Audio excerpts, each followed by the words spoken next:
নমস্কার বন্ধুরা, Mina kitchen home রেসিপিতে আপনাদেরকে সকলকে স্বাগত জানাই। তো রান্নার রেসিপি নিয়ে আপনাদের কাছে চলে এসেছি। তো রেসিপির নাম হচ্ছে বেগুন দিয়ে ইলিশ মাছের ঝাল সর্ষে বাটা দিয়ে। তো এখানে আমি বেগুন নিয়েছি, আর ইলিশ মাছ নিয়েছি, আর নিয়েছি কালো সর্ষে, সাদা সর্ষে, আর কাজু বাদাম, শুকনো লঙ্কা, কাঁচা লঙ্কা। প্রথমে আমি বেগুনে নুন হলুদটা মাখিয়ে নেব। স্বাদ অনুযায়ী নুন দিয়ে দিলাম, হলুদ দিয়ে দিলাম, দিয়ে মাখিয়ে নেব ভালো করে বেগুনটা। আর বেগুনটা আমি একটু এইভাবেই কেটেছি, আর আপনারা কাটলে আপনাদের পছন্দ মতন কাটবেন। তো এদিকে আমি ইলিশ মাছটা আগে থেকে নুনটা মাখিয়ে রেখেছিলাম। তো এবারে আমি হলুদটা মাখিয়ে নেব।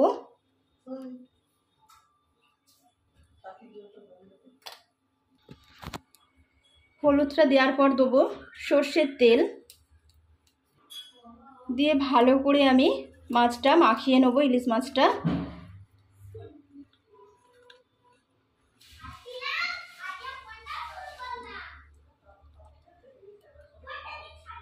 এখানে যে আমি মশলাগুলো নিয়েছি ওগুলো আমি মিক্সচার মেশিনে পেস্ট করে নেব, নিয়ে আপনাদেরকে আমি দেখাবো। কড়ার মধ্যে আমি সর্ষের তেল দিয়ে দিলাম। তো প্রথমে আমি হালকা করে মাছটা ভেজে নেব। তেলটা গরম হয়ে গেছে, এবারে আমি ইলিশ মাছটা কড়ার মধ্যে দিয়ে দিলাম।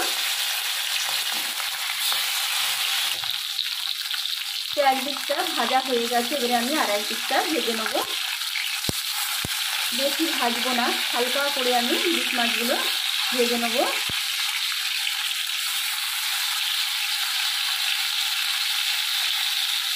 ইলিশ মাছগুলো ভাজা হয়ে গেছে, আমি এবারে তুলে নেব।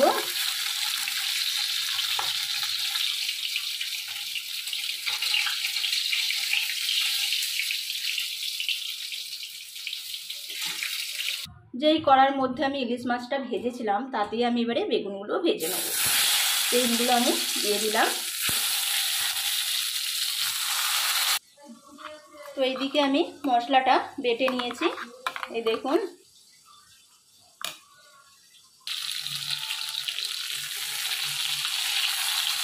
বেগুনগুলো ভাজা হয়ে গেছে, এবারে আমি তুলে নেব। দেখুন একদম পারফেক্ট হয়েছে।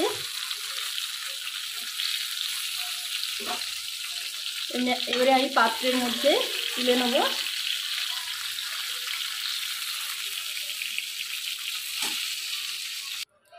কড়ার মধ্যে আমি দিয়ে দেবো 1 চামচ কালো জিরে। কালো জিরেটা ভাজা হয়ে গেছে। তো এর মধ্যে আমি এবারে দিয়ে দেবো সাদা সর্ষে, কালো সর্ষে, আর কাজু বাদাম বাটা, কিন্তু মিক্স করে বাটা দিয়ে দিলাম। দিয়ে ভালো করে এবারে মশলাটাকে একটু কষিয়ে নেব। ওপর থেকে 1 চামচ কাশ্মীরি লঙ্কা দিলাম, দিয়ে ভালো করে মিশিয়ে নিলাম।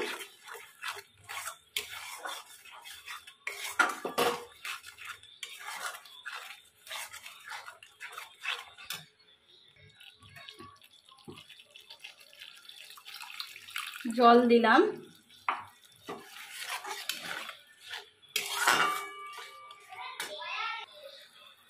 আর একটু আমি জল দেবো, দিয়ে আমি এবারে আর কিছুক্ষণের জন্য একটু ফুটিয়ে নেব। তো এটা ফুটতে চালু করে দিয়েছে। তো এবারে আমি ভেজে রাখা মাছ আর বেগুন দিয়ে দেবো। প্রথমে আমি মাছটাই দিলাম, ভেজে রাখা বেগুনগুলো দিয়ে দিলাম।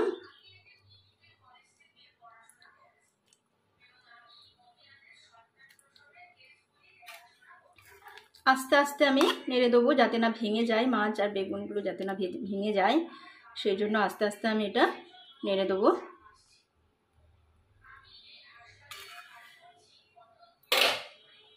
দুটো কাঁচা লঙ্কা ওপর থেকে দিয়ে দিলাম। স্বাদ অনুযায়ী লবণ দিয়ে দেবো।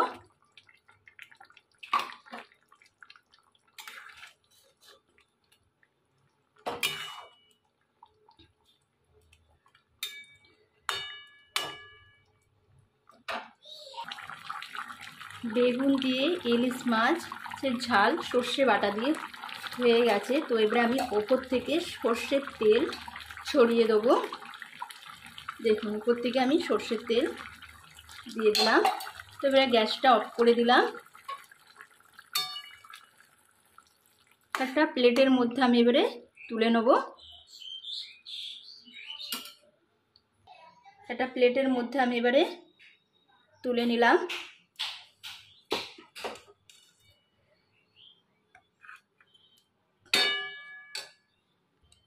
বেগুন দিয়ে ইলিশ মাছের সর্ষে বাটা দিয়ে ঝাল তো একটা আমি জায়গায় সার্ভ করে দিয়েছি। তো আপনারা অবশ্যই ভিডিওটা দেখবেন। আর এইরকম ধরনের বেগুন দিয়ে ইলিশ মাছের ঝালটা রেসিপিটা ভালো লাগলে অবশ্যই লাইক কমেন্ট করে জানাবেন আর বাড়িতে অবশ্যই ট্রাই করবেন। তো আজ এই পর্যন্তই। ভালো থাকবেন, সুস্থ থাকবেন, সাবধানে থাকবেন। নমস্কার।